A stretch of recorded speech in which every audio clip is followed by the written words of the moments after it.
Hi, I'm Mike. I'm Scott. And I'm Mark. We are your Screen Machine product support team, and here's another quick tip.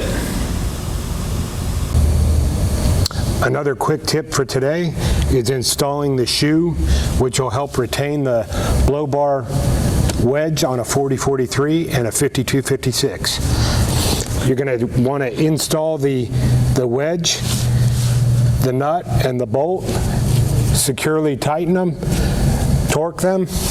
After installation of the wedge, you're going to take your shoe, you're going to set it up here, take your bolt, line up your holes,